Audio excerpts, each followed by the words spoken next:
नमस्कार दोस्तों। आज की क्लास में आप सभी का हार्दिक स्वागत और अभिनंदन है।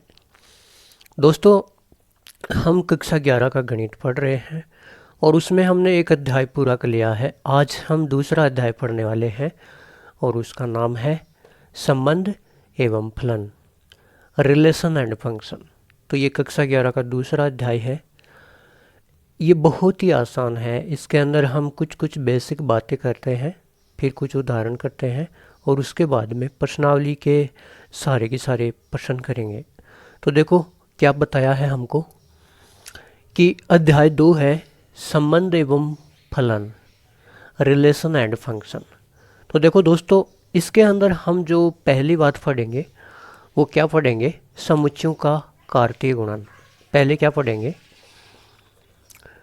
समुच्चयों का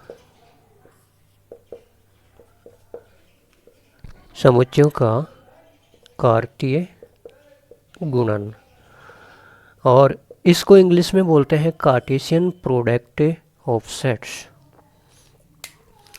देखो दोस्तों, हमें अगर कोई दो समुच्चय दे रखे हो, एक समुच्चय ए दे रखा हो, एक समुच्चय बी दे रखा हो, ए में भी कुछ अवयव हो, बी में भी कुछ अवयव हो, तो समुच्चय ए और समुच्चय बी को आपस में गुणा करना है। उसी को हम बोलते हैं दो समुच्चयों का कार्तीय गुणन।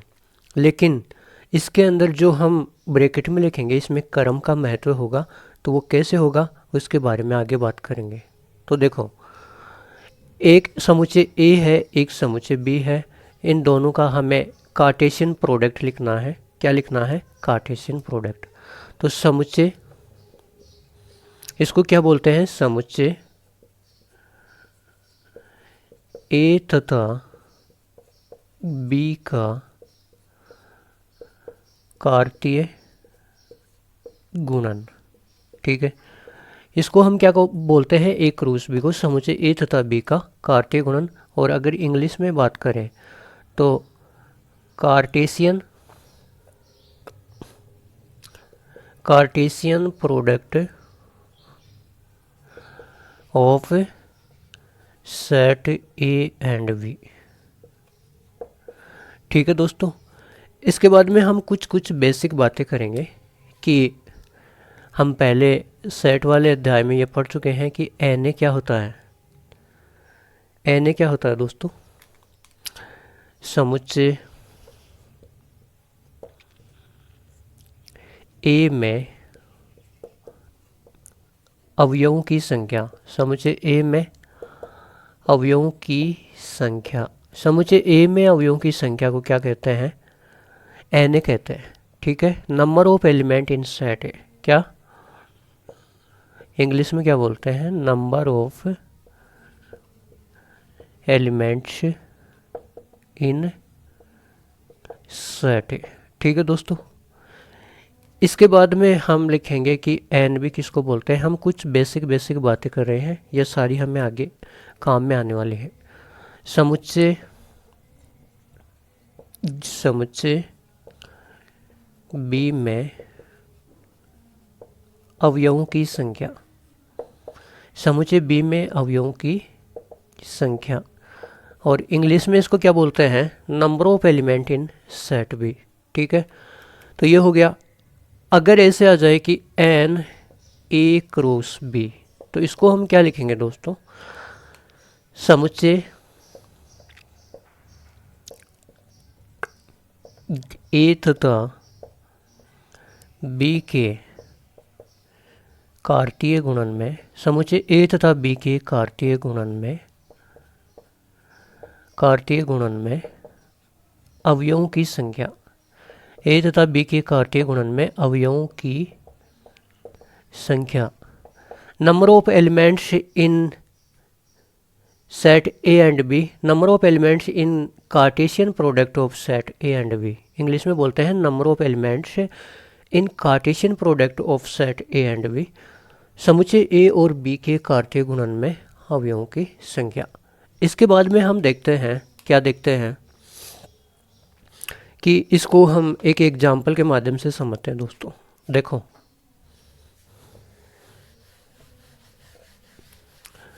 अगर हमें एक एग्जाम्पल दे रखा है कि एग्जाम्पल दे रखा है ए बराबर हमको 1,2,3 दे रखा है तथा बी बराबर a, b दे रखा है। तो ए क्रॉस बी में अवयवों की संख्या ज्ञात करो। हमसे क्या पूछा है कि अगर ए 1,2,3 दे रखा है तथा बी बराबर a, b दे रखा है तो ए तथा बी के कार्टेशियन प्रोडक्ट में अवयवों की संख्या बताओ। ये दे रखा है ना दोस्तों। तो इसका हल देखो क्या है।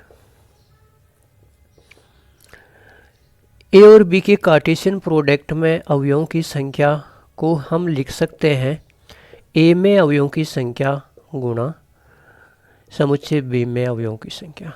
ठीक है दोस्तों। तो अब समुच्चय ए के अंदर अवयवों की संख्या कितनी है 1, 2, 3 गुणा समुच्चय बी में अवयवों की संख्या कितनी है 1, 2। तो ए क्रॉस बी के अंदर अवयवों की संख्या कितनी हो जाएगी 3 गुणा 2, 6। ये हो गया। अब दोस्तों ये तो हमसे पूछा है कि एक समुच्चय ए है एक समुच्चय बी है तो उसके कार्टेशियन प्रोडक्ट उसके कार्तीय गुणन के अंदर अवयवों की संख्या कितनी होगी। तो हमने निकाल दिया कि कितनी होगी 6 होगी। लेकिन अगर हमसे पूछे कि आप ए क्रॉस बी के सारे अवयव निकालो।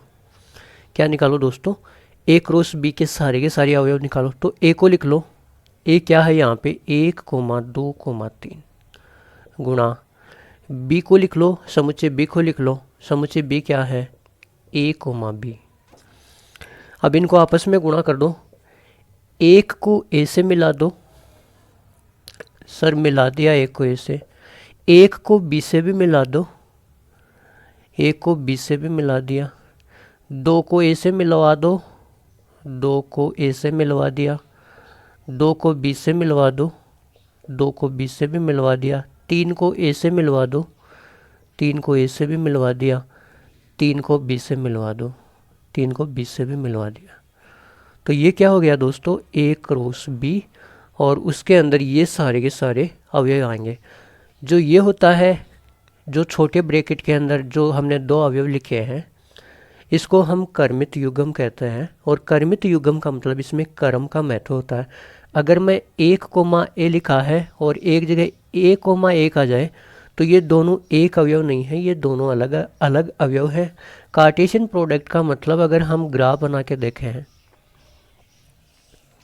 तो कोई ये निर्देश तंत्र है यहाँ पे 0, 0 होता है। ठीक है। अब हमें कोई नंबर मान लीजिए यहाँ पे 1 है यहाँ पे 2 है।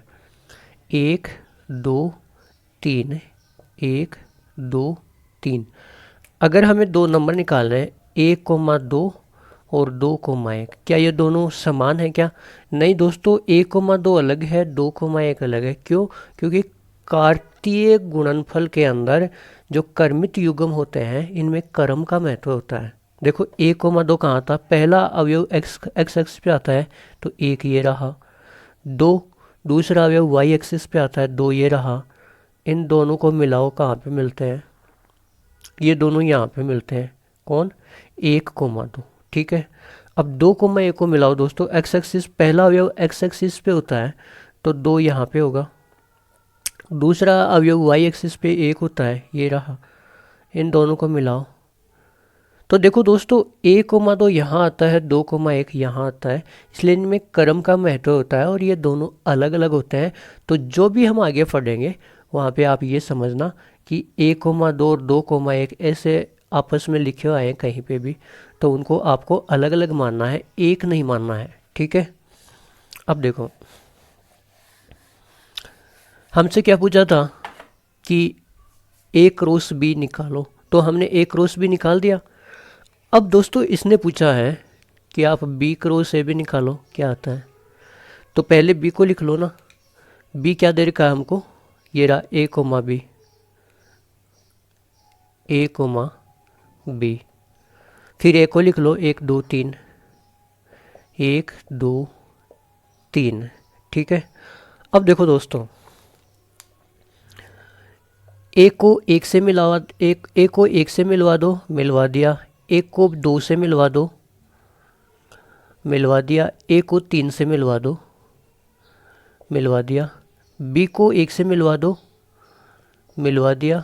बी को 2 से मिलवा दो, मिलवा दिया। बी को 3 से मिलवा दो, मिलवा दिया। तो ये बी क्रॉस ए हो गया, ये ए क्रॉस बी हो गया, ये बी क्रॉस ए हो गया। ये तो क्या हो गया दोस्तों, ए क्रॉस बी, और ये क्या हो गया, बी क्रॉस ए। ठीक है। अब देखो दोस्तों, क्या ए क्रॉस बी और बी क्रॉस ए बराबर हैं क्या दोनों? इसमें ए कोमा ए है अवयव, इसमें कहीं पे भी ए कोमा ए नहीं है, इसमें ए कोमा 1 है, इसमें ए कोमा बी है, इसमें बी कोमा 1 है, ए कोमा बी नहीं है, इसमें 2 कोमा ए है, इसमें कहीं पे भी 2 कोमा ए नहीं है, इसमें ए कोमा 2 है। यहाँ से और यहाँ से, इससे और इससे हमें एक बात का पता चलता है दोस्तों, और वो बात क्या है कि ए क्रॉस बी बराबर नहीं होता है किसके, बी क्रॉस ए के। ठीक है। लेकिन ए क्रॉस बी में अवयवों की संख्या बराबर होती है बी क्रॉस ए में अवयवों की संख्या के। देखो ए क्रॉस बी में कितने अवयव हैं, यहाँ पे हमने निकाल लिया कि ए में अवयवों की संख्या, बी में अवयवों की संख्या 3 गुणा 2 6। ए क्रॉस बी में कितने अवयव हैं, 1 2 3 4 5 6। ठीक है। बी क्रॉस ए में कितने अवयव हैं, अगर मैं यहाँ पे बी क्रॉस ए लिखूँ तो बी में अवयवों की संख्या और ए में अवयवों की संख्या का गुणा 2 × 3 6। और बी क्रॉस ए में अवयव कितने, 1 2 3 4 5 6। दोनों में अवयवों की संख्या तो बराबर है, अवयवों की संख्या तो दोनों में बराबर है, लेकिन ये दोनों आपस में बराबर नहीं है, क्योंकि इनके अंदर जो अवयव आ रहे हैं वो कर्मित युग्म के अंदर हैं और इनके अंदर क्रम का महत्व है। इसमें क्रम ऐसा है 1 कोमा ए और इसमें ए कोमा 1 है, इसमें क्रम जो है उसका उल्टा क्रम इसके अंदर है। तो ये आपस में बराबर नहीं होंगे, लेकिन इन दोनों में अवयवों की संख्या क्या होगी दोस्तों, बराबर होगी। इसके बाद में आगे देखते हैं, इसके बाद में आगे क्या है, आगे हम एक एग्जाम्पल और करते हैं दोस्तों। और एग्जाम्पल क्या करते हैं कि एक समुच्चय दीर्घ का है ए जिसके अंदर 3 अवयव हैं। एक एग्जाम्पल करते हैं कि ए समुच्चय दीर्घ का है और इसके अंदर 3 अवयव दीर्घ हैं, 0 -1 और 5 हैं। तो हमें 2 बातें निकालनी है कि ए क्रॉस ए में अवयवों की संख्या कितनी होगी, और दूसरी बात है कि ए क्रॉस ए में कौन कौन से अवयव आएंगे ये निकालो। तो देखो दोस्तों, पहला करते हैं हम ए क्रॉस ए में अवयवों की संख्या। हमें सूत्र तो याद ही है ना कि कोई भी 2 समुच्चय का कार्तीय गुणन दे रखा हो तो उनके अंदर अवयवों की संख्या होती है ए के अंदर अवयवों की संख्या इंटू बी के अंदर अवयवों की संख्या। तो बी की जगह यहाँ ए ही है, तो फिर से लिख देंगे ए के अंदर अवयवों की संख्या। तो ए के अंदर अवयवों की संख्या कितनी है, 1 2 3 3। फिर से ए के अंदर अवयवों की संख्या कितनी है, 1 2 3। तो ए क्रॉस ए के अंदर अवयवों की संख्या कितनी हो जाएगी, 9 हो जाएगी। ये तो हुआ अपना पहला प्रश्न। इसके बाद में दूसरा प्रश्न हमको पूछा है कि ए क्रॉस ए में कौन कौन से अवयव होंगे, वो आप निकालो। तो दूसरा क्या निकाल लेते हैं कि ए क्रॉस ए के अंदर कौन कौन से अवयव होंगे वो निकालो। तो दोस्तों ये रहा ए 0, -1, 5, और इसको ए का ए के साथ ही क्रॉस करना है। तो फिर से दोबारा लिख लो 0 -1 5, 0 -1 5। अब इनका आपस में गुणा करवा दो, 0 को 0 से मिलवा दो तो 0, 0, 0 को -1 से मिला दो तो 0, -1, 0 को 5 से मिलवा दो तो 0, 5, -1 को 0 से मिलवा दो तो -1, 1, 0, -1 को -1 से मिलवा दो तो -1, -1, -1 को 5 से मिलवा दो तो -1, 5, फिर 5 को 0 से मिलवा दो, 5, 0, 5 को -1 से मिलवा दो, 5, -1, और 5 को 5 से मिलवा दो। तो ए क्रॉस ए में ये सारे अवयव आएंगे। ठीक है दोस्तों, कितने हैं? 1 2 3 4 5 6 7 8 9। और जब हमने इनको अवयवों की संख्या निकाली थी तब भी ये 9 ही आए थे। तो ये था एग्जाम्पल। इसके बाद में हम कुछ से बेसिक बातें और करेंगे। और बेसिक बातें क्या हैं? इस अब देखो दोस्तों, एक एग्जाम्पल हमको दे रखा है कि यदि a बराबर 5 है तो a क्रॉस b बराबर क्या होगा, ये हमसे पूछा है। तो दोस्तों, एक समुच्चय a है जो कि रिक्त समुच्चय है, उसमें कोई भी अवयव नहीं है। उसका अगर किसी दूसरे समुच्चय b से हम गुणा करवाते हैं, चाहे उसमें कितने ही अवयव हो, 2 3 5, तो हमें क्या मिलेगा? अगर हम एग्जाम्पल के तौर पे यहाँ समझें कि अगर a बराबर मेरे पास एक रिक्त समुच्चय है और b बराबर एक समुच्चय है जिसमें 2 अवयव हैं, ठीक है, तो हमें a क्रॉस b करना है। ठीक है, तो a क्रॉस b मतलब a को लिख लो गुणा b को लिख लो। अब a के अंदर कोई अवयव ही नहीं है तो फिर b के अंदर गुणा किससे करवाएंगे? इसका मतलब a क्रॉस b बराबर क्या आएगा? 5 आएगा। और दूसरे तरीके से अगर दोस्तों हम देखना चाहें तो देखो, a क्रॉस b के अंदर अवयवों की संख्या बताओ, तो ये क्या होता है? a के अंदर अवयवों की संख्या इंटू समुच्चय b के अंदर अवयवों की संख्या। समुच्चय a के अंदर अवयवों की कितनी संख्या है? कोई अवयव है ही नहीं तो 0 है, तो 0 इंटू b के अंदर कितने अवयव है? 2, तो 2 0 से गुणा होकर 0 हो जाएगा। तो a क्रॉस b के अंदर अवयवों की संख्या कितनी आई? 0, मतलब कोई अवयव नहीं है। इसका मतलब a क्रॉस b बराबर क्या होता है दोस्तों? 5 होता है। ठीक है, इसी तरीके से अगर हमसे पूछ ले, इसी तरीके से अगर हमको बता दे, ये पहला, अगर हमसे कह दे कि यदि b बराबर 5 है तो a क्रॉस b बराबर क्या होगा? तो दोस्तों b 5 होगा तो वही जो इसको समझाए उसी तरीके से इसको समझाएंगे। अगर b 5 है, b में कोई भी अवयव नहीं है, तो वो a के b के अंदर कुछ भी नहीं है, तो a के अंदर कितने भी अवयव हो चाहे वो किससे गुणा होंगे अगर b के अंदर कोई अवयव ही नहीं है। तो अगर b 5 है तो a क्रॉस b भी क्या हो जाएगा? 5 हो जाएगा। और तीसरा हमको क्या पूछा है कि यदि a क्रॉस b बराबर 5 है, यदि a क्रॉस b बराबर 5 है तो बताओ क्या क्या हो सकता है? a क्रॉस b बराबर 5 कब कब आ सकता है दोस्तों? कि इसके अंदर कोई भी अवयव नहीं होगा। या तो एक नंबर पे आ सकता है कि a बराबर 5, a बराबर 5 आ सकता है, या फिर b बराबर 5 आ सकता है, या फिर a भी 5 आ सकता है, b भी 5 आ सकता है। मतलब ये भी रिक्त समुच्चय और ये भी रिक्त समुच्चय आ सकता है। ऐसे ही तो आ सकते हैं a तथा b बराबर 5, ये आ सकता है। इसके अंदर a क्रॉस b बराबर अगर 5 है, इसके अंदर कोई भी अवयव नहीं है, तो हमें फिक्स पता नहीं है, तो हम ऐसा मान सकते हैं कि या तो a रिक्त समुच्चय है या फिर b रिक्त समुच्चय है या फिर दोनों ही रिक्त समुच्चय हैं, तब इनका जो गुणा है वो रिक्त समुच्चय आया है। ठीक है, इसके बाद में हम बात करते हैं दोस्तों कि समुच्चय a क्रॉस b के अंदर अवयवों की संख्या, क्या समुच्चय a क्रॉस b के अंदर अवयवों की संख्या वो b क्रॉस a के अंदर अवयवों की संख्या के बराबर होती है। कैसे होती है? देखो, अगर a के अंदर कोई 2 अवयव हैं, 1 और 2, समुच्चय b के अंदर भी 2 अवयव हैं, 3 और 4, तो a क्रॉस b के अंदर अवयवों की संख्या कितनी होती है दोस्तों? a के अंदर अवयवों की संख्या गुणा b के अंदर अवयवों की संख्या। तो a के अंदर कितने अवयव? 2, b के अंदर कितने अवयव? 2, तो कितने हो गए? 4 हो गए। इसी प्रकार से हम b क्रॉस a निकाल सकते हैं। b क्रॉस a के अंदर अवयवों की संख्या समुच्चय b के अंदर अवयवों की संख्या गुणा समुच्चय a के अंदर अवयवों की संख्या। तो b में 2 और a में 2, 2 गुणा 2 बराबर 4।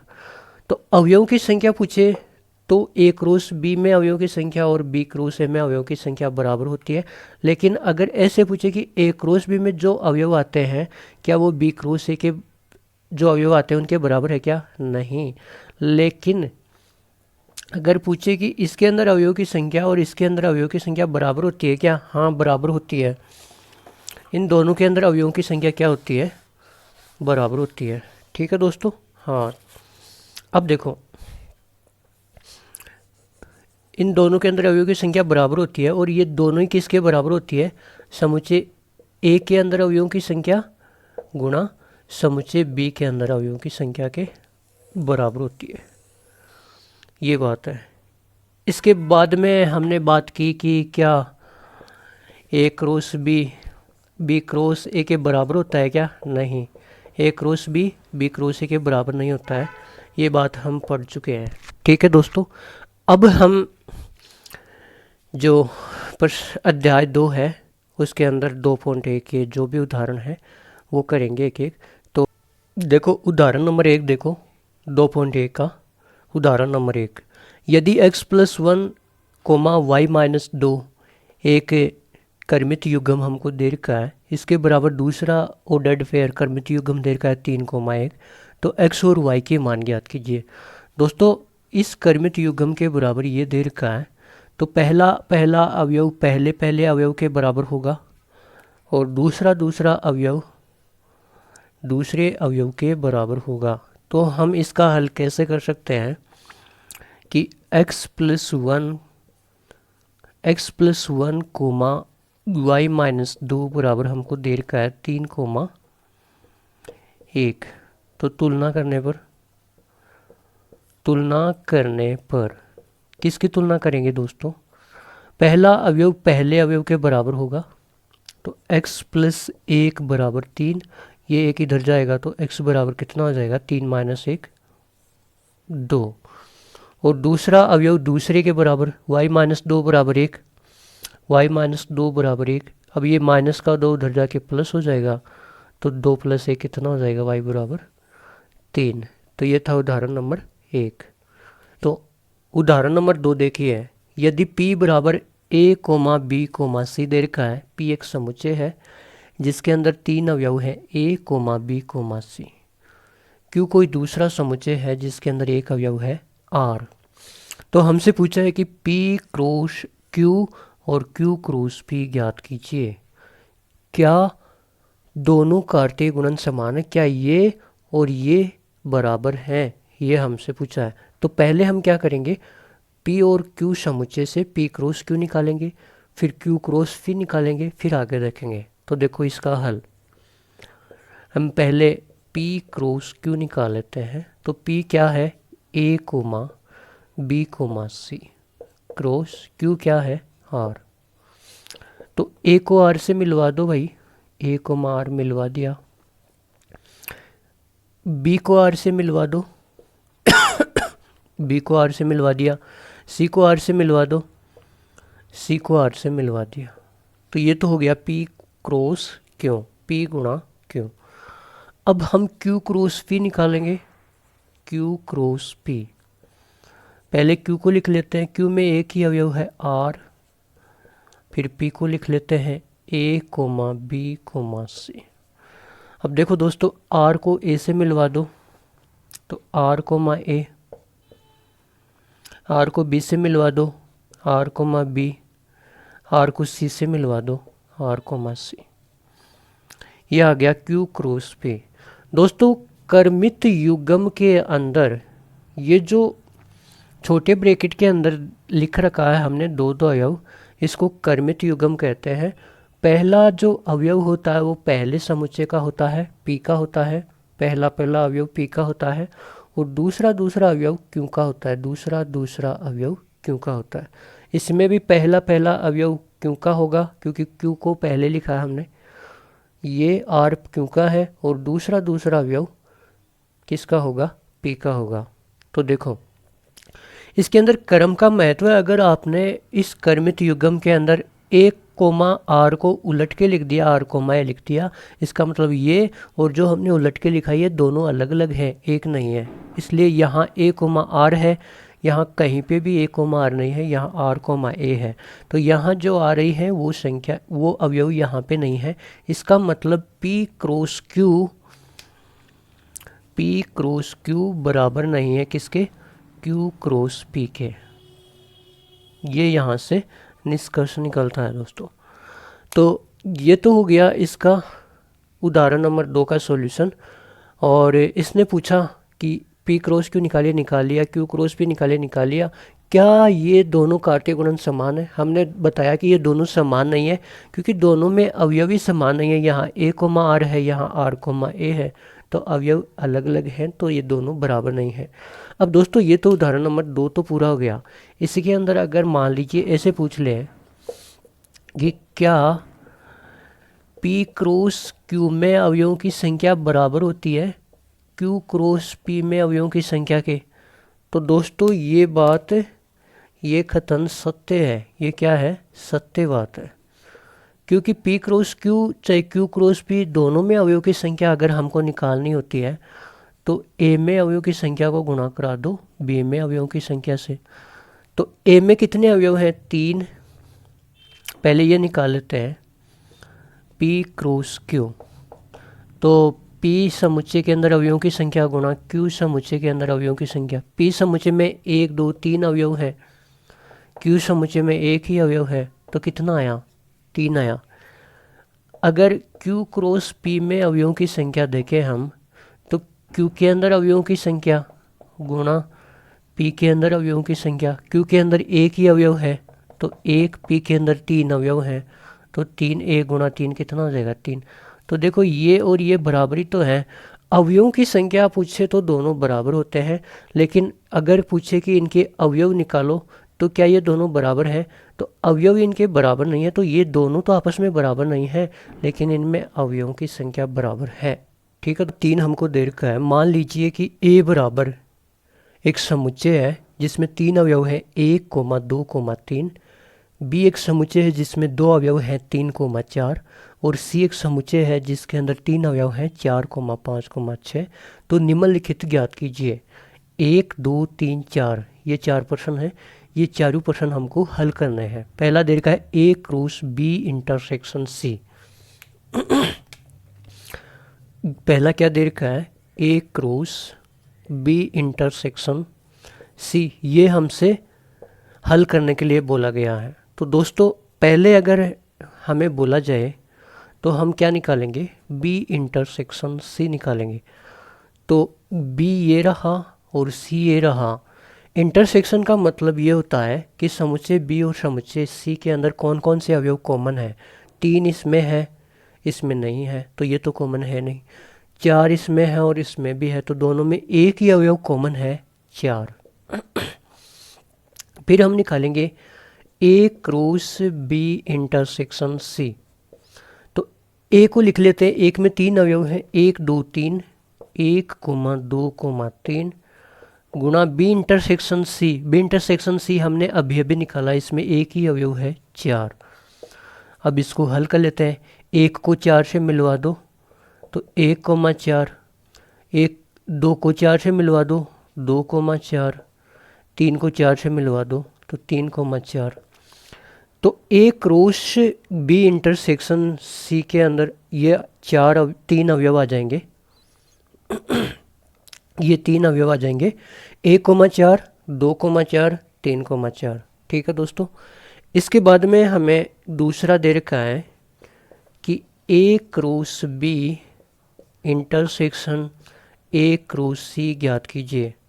दोस्तों यहाँ से मैं एक बात समझाना चाहता हूँ कि एक नियम होता है वितरण नियम। वितरण का मतलब होता है बांटना। ये जो ए क्रॉस है इस पूरे को बी के साथ भी बांटेंगे और सी के साथ भी बांटेंगे। तो इसको हम ऐसे भी लिख सकते हैं, ए क्रॉस किसके साथ, बी के साथ। ठीक है, अब जो बीच में दे रखा है इंटरसेक्शन वो लगा देंगे। फिर ए क्रॉस को बांटेंगे, ए क्रॉस को बांटेंगे किसके साथ, सी के साथ। तो इसको हम ऐसे भी लिख सकते हैं, किससे, वितरण नियम से, वितरण नियम से। तो इसी का वितरण नियम यहाँ पे लिखा हुआ है। तो एक बार इसको हल करवाया है और फिर हमसे कहा कि अगर इसको वितरण नियम से खोल करके ऐसे लिख दें तो इसको कैसे हल करेंगे। तो इसी को इस प्रकार से हल करवाया है, तो इसको भी हल कर लेते हैं। दोनों का उत्तर एक ही आएगा। तो देखो पहले ए क्रॉस बी निकाल लेते हैं हम। ए क्या है, 1 2 3 है, 1 2 3 है। बी क्या है, 3 और 4 है। तो ए क्रॉस बी निकाल लेते हैं। 1 को 3 से मिलवाओ तो 1,3, 1 को 4 से मिलवाओ 1,4, यानी कि सारे इन जो अवयव हैं इनको इधर वाले सभी से मिलवाना, इससे भी, इससे भी, इसको इससे भी, इससे भी, इसको इससे भी, इससे भी। तो 2 को 3 से मिलवाओ, 2 को 4 से मिलवाओ, फिर 3 को 3 से, 3 को 4 से मिलवाओ और 3 को 4 से मिलवाओ। तो ये तो हो गया ए क्रॉस बी। अब हमें निकालना है क्या, ए क्रॉस सी।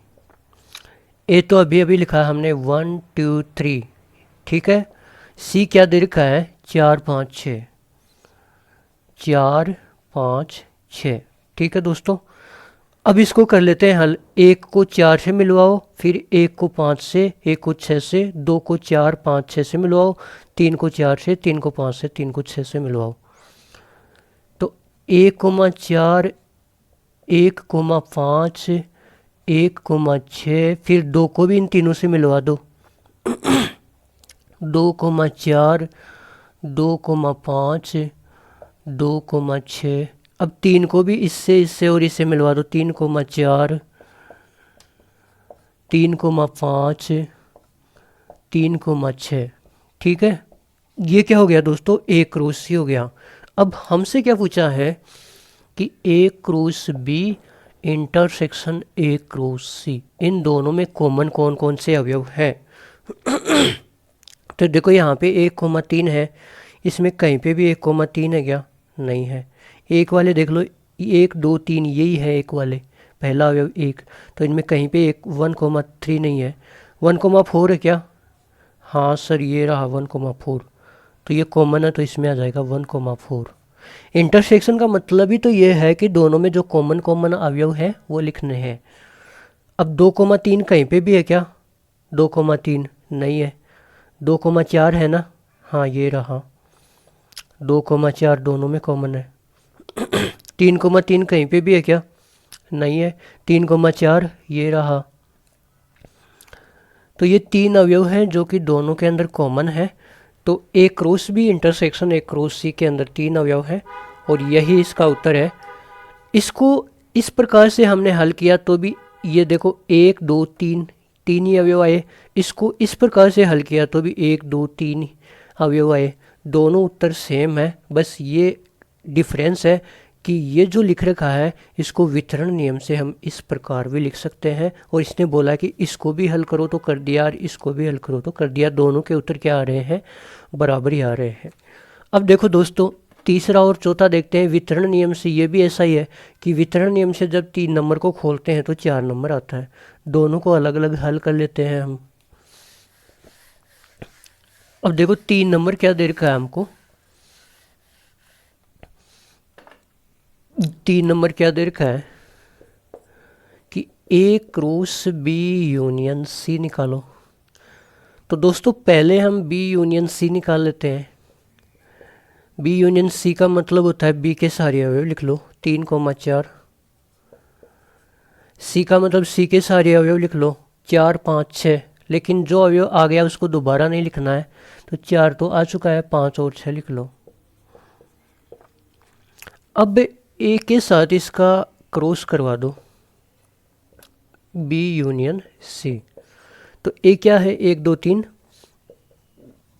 1 2 3 गुणा बी यूनियन सी क्या है 3 4 5 6। अब इसको हल कर लेते हैं।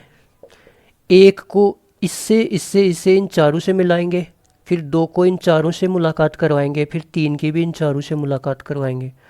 तो लिख लेते हैं 1 को 3 के साथ मिलवा दो, 1 को 4 से भी मिलवा दो, 1 को 5 से मिलवा दो, 1 को 6 से मिलवा दो।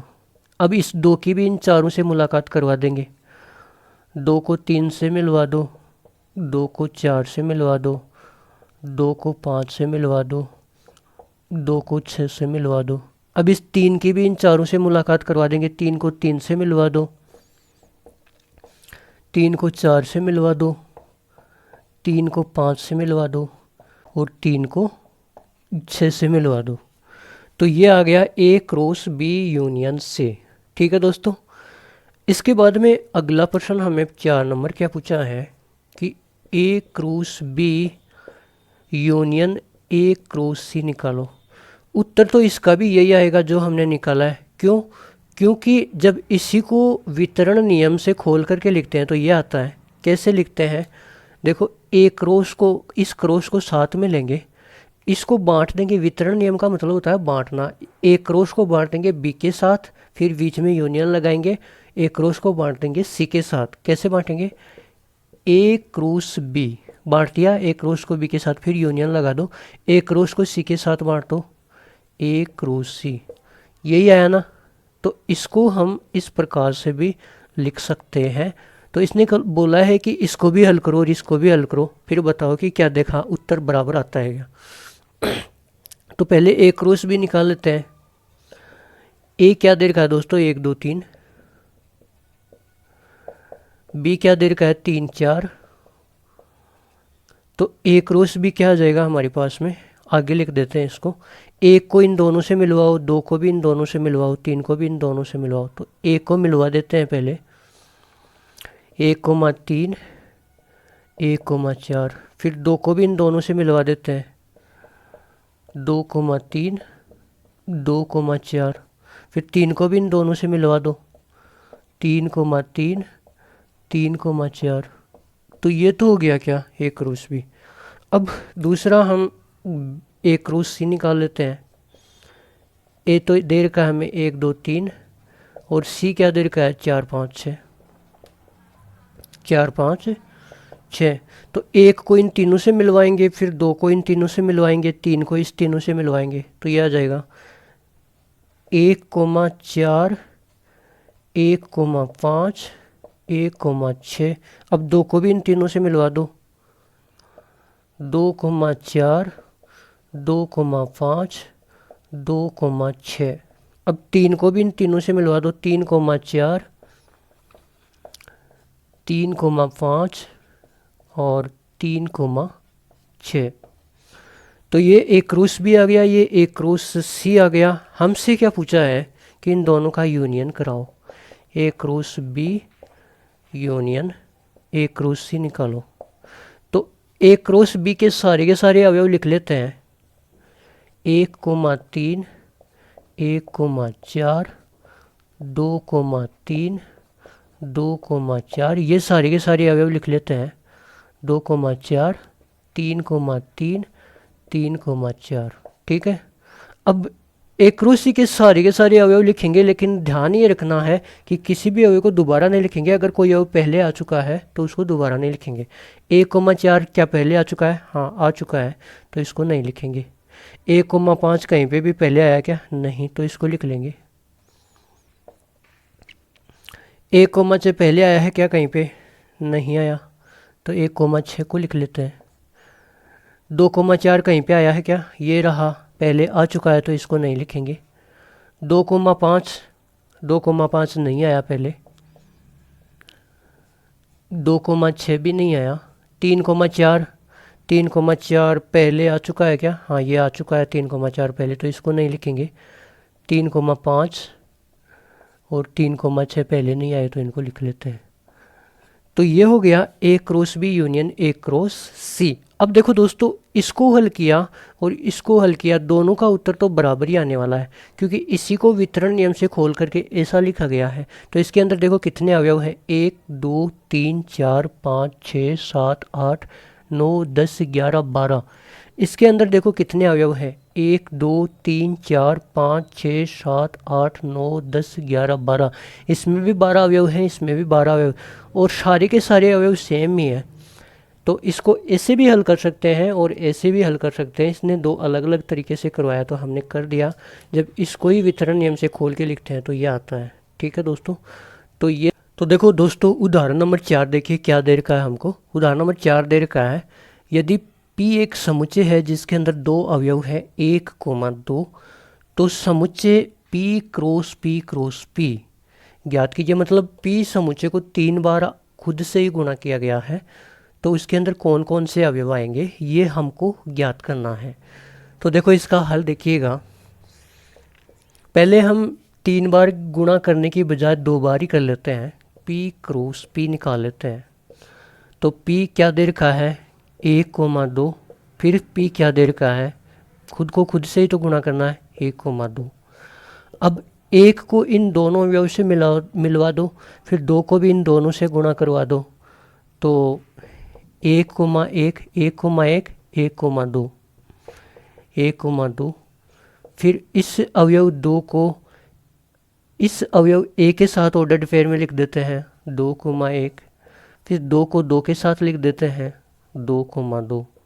तो इस प्रकार से P के अंदर कितने अवयव आ गए, 1, 2, 3, 4 अवयव आ गए।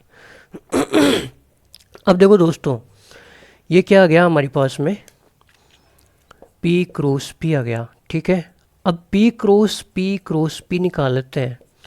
अब हमारे पास में P तो हमने पहले निकाल ही लिया, तो इसको लिख लेते हैं 1,1, 1,2। ये कर्मित युग्म बोलते हैं, जो छोटे ब्रैकेट के अंदर ये लिख रखा है ना, इसको कर्मित युग्म बोलते हैं, अंग्रेजी में ऑर्डर्ड पेयर बोलते हैं।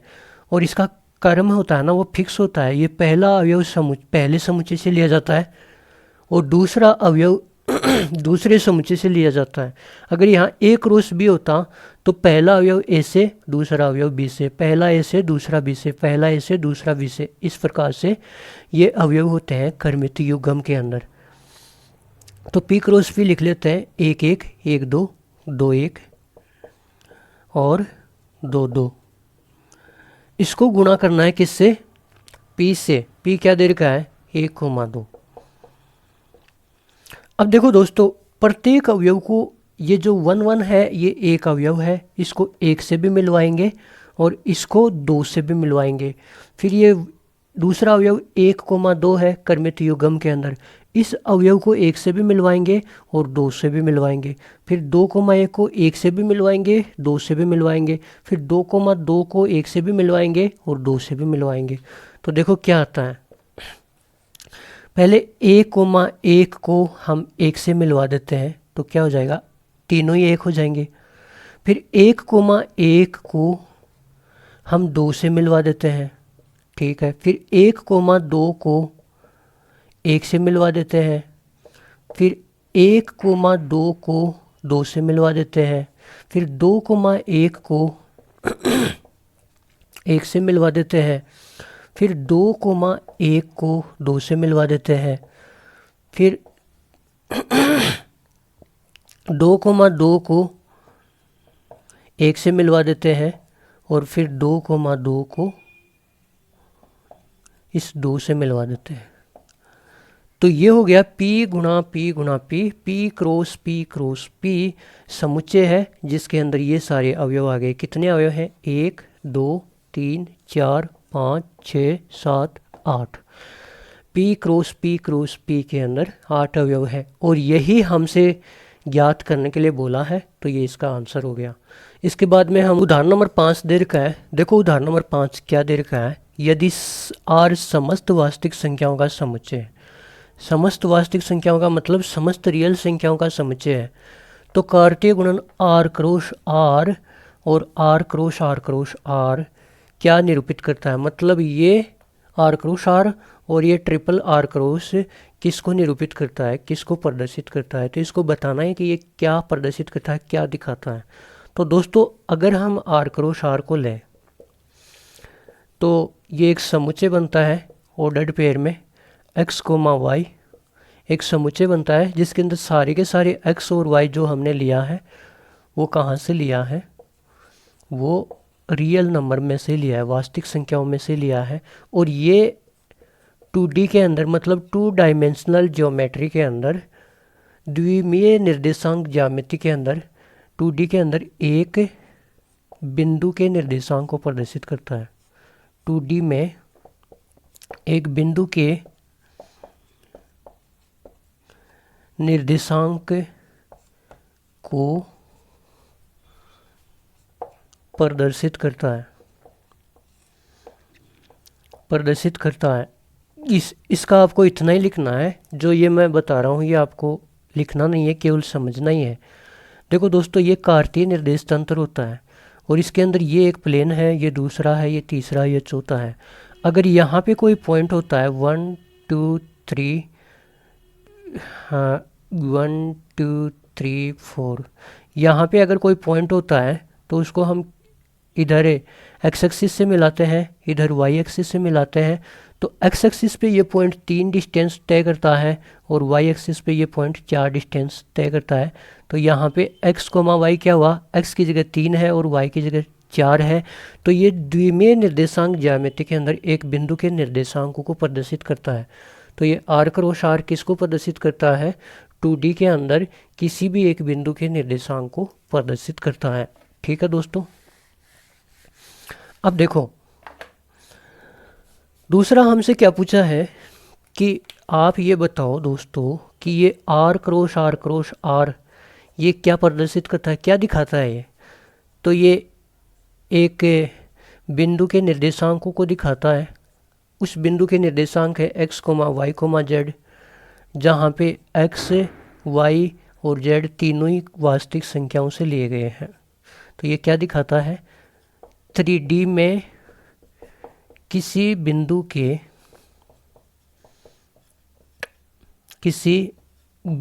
के निर्देशांक को प्रदर्शित करता है। क्या करता है, प्रदर्शित करता है। बस इसके बारे में इतना ही बताना था। ये इसने कहा कि ये तो क्या दिखाता है r क्रॉस r, और r क्रॉस r ये क्या दिखाता है। तो r क्रॉस r 2D में किसी बिंदु के निर्देशांक होते हैं और r क्रॉस r 3D में किसी बिंदु के निर्देशांक होते हैं। 3D का मतलब होता है थ्री डायमेंशनल ज्योमेट्री, त्रिविमीय ज्यामिति। ठीक है।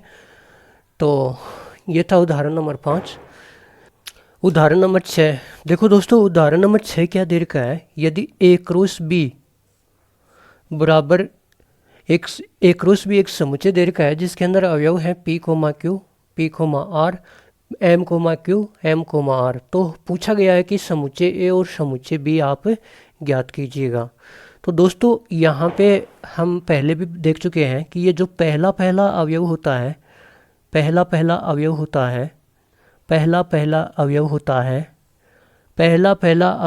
है पहले समुच्चय से। ठीक है। तो पहला अवयव किससे बिलोंग करता है, ए से। किससे बिलोंग करता है, ए से। किससे बिलोंग करता है, ए से। किससे बिलोंग करता है, ए से। ठीक है। तो यहाँ पे लिख लेते हैं कि ए में कौन कौन से अवयव आए, पी, एम, किसी भी अवयव को 2 बार नहीं लिखना है, तो एक बार लिख लेंगे पी और एम। अब दोस्तों दूसरा अवयव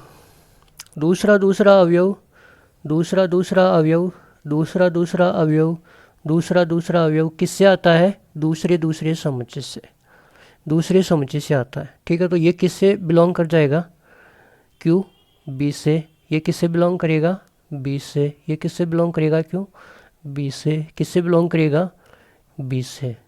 तो समुच्चय बी में क्या आ जाएगा दोस्तों, ये सारे लिख ले, क्यू आर। तो क्यू और आर को एक बार ही लिखना है, 2 बार क्यू नहीं लिखना है, 2 बार आर नहीं लिखना है। क्योंकि जब रोस्टर रूप में हम किसी भी समुच्चय के अंदर अवयवों को लिखते हैं तो एक बार ही लिखते हैं, अवयवों की पुनरावृत्ति नहीं करते हैं। तो समुच्चय ए पूछा था और बी पूछा था, तो हमने दोनों निकाल दिए। इसके बाद में एक छोटा सा एग्जाम्पल और करते हैं। एक छोटा सा एग्जाम्पल और दे रखा है कि ए क्रॉस बी के कुछ अवयव दे रखे हैं। कुछ का मतलब ये यहाँ पे 3 ही अवयव दे रखे हैं। तो ए क्रॉस बी के जो और अवयव बच गए उनको लिखो। आपको क्या पता चलेगा, कैसे लिखेंगे, तो इसके बारे में देखिएगा। ए क्रॉस बी के शेष अवयव ज्ञात कीजिए। तो दोस्तों हमने अभी बताया था कि जो पहला अवयव होता है वो पहले समुच्चय का होता है। तो पहला अवयव किससे बिलोंग करेगा, ए से बिलोंग करेगा। ठीक है। ए से बिलोंग करेगा। तो समुच्चय ए क्या है हमारे पास में, किसी भी अवयव को एक बार ही लिखना है, उसको दो बार नहीं लिखना है। एक दो एक, एक दो और एक को दोबारा नहीं लिखेंगे क्योंकि पहले लिख चुके हैं। ठीक है दोस्तों, हम ये भी बात कर चुके हैं कि दूसरा अवयव किसका होता है, दूसरा अवयव किसका होता है, दूसरे समुच्चय का होता है। तो ये किससे बिलोंग कर जाएगा, 20 से बिलोंग कर जाएगा, 20 से बिलोंग कर जाएगा, 20 से। तो बी के अंदर क्या क्या आ जाएगा, 5 9 11, 5 9 11। अब दोस्तों हम यहाँ से एक क्रॉस भी निकाल सकते हैं। तो एक क्रॉस बी के सारे अवयव आ जाएंगे। एक को इन तीनों से मिलवा दो, दो को भी इन तीनों से मिलवा दो। तो एक को 5 से मिलवाते हैं, 1,5। एक को 9 से मिलवाते हैं, 1,9। एक को 11 से मिलवाते हैं, 1,11। अब 2 को 5 से मिलवाते हैं, 2,5। 2 को 9 से मिलवाते हैं, 2,9। 2 को 11 से मिलवाते हैं, 2,11। तो ये ए क्रॉस बी के सारे अवयव आ गए। तो इनमें से 1,5 ये तो पहले हमने प्रश्न में लिख लिया है। 1,9 नहीं आया, 1,11 नहीं आया, 2,5 नहीं आया, 2,9 पहले प्रश्न में आ चुका है और 1,11 आ चुका है। तो इसने कहा कि ये अवयव तो एक क्रॉस बी के कुछ अवयव तो हमने ले लिए, एक क्रॉस बी के जो शेष अवयव बच गए वो आप ज्ञात कीजिए। तो एक क्रॉस बी के शेष अवयव क्या आ जाएंगे दोस्तों, ये 3 तो आ चुके हैं प्रश्न में, शेष अवयव बताने हैं। तो 1,9, 2,5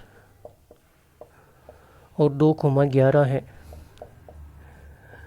तो दोस्तों ये अध्याय 2 चैप्टर 2 फलन संबंध और फलन के अंदर हमने जो 2.1 का बेसिक था वो हमने कंप्लीट कर लिया है। इसके बाद में हम 2.1 के सारे प्रश्न करेंगे। 2.1 में 10 प्रश्न है, वो 10 के 10 प्रश्न करने वाले हैं। तो आज की क्लास में इतना ही। धन्यवाद। जय हिंद, जय भारत।